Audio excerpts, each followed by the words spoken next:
China and other foreign competitors are working to surpass the United States as the world's innovation leader. The stakes couldn't be higher.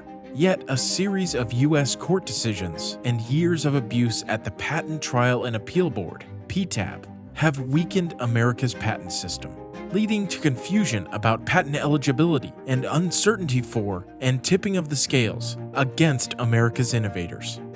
Those Supreme Court cases and others, particularly the four on eligibility, were implemented with a vengeance by the Federal Circuit and lower courts and have caused a complete change from a strong patent system to an embattled and weak patent system. Our eligibility law is a mess. It's clearer and broader in every European country and in China and in Japan and in Korea and.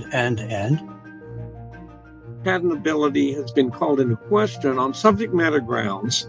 And the real answer is no, that should not be the case, because that means it may be harder to get a patent in the U.S. than in foreign countries.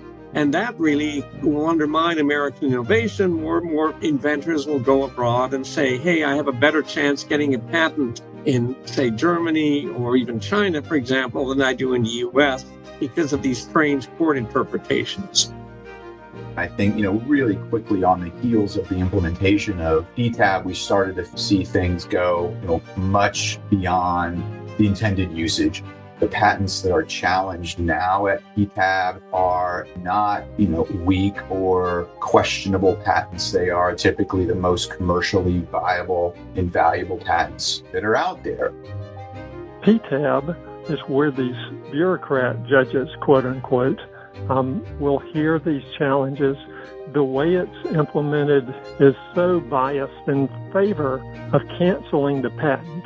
So this is outrageous and completely lacking in due process and fairness. Bipartisan legislation is being considered in Congress that will help restore certainty and fairness for America's innovators.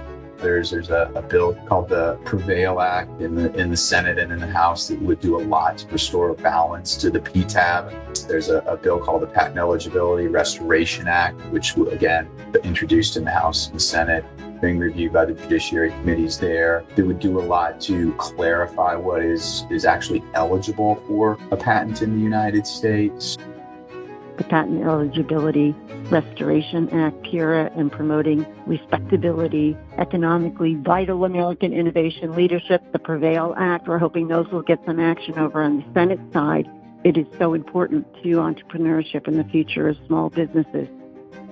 And the bright note on the horizon, the sunny horizon, is that there are some extremely well-informed, thoughtful, strong, bipartisan leaders, particularly in the Senate, but also in the House. The prime examples are Senator Chris Coons and Senator Tom Tillis, who are the top two officials on the IP subcommittee of the Senate Judiciary Committee. They're the authors of these bills. I'm spending most of my time, and so are dozens of other people, trying to help the leaders in the Congress move these bills forward as rapidly as possible. It's time for Congress to act. It's time to pass PERA and the PREVAIL Act.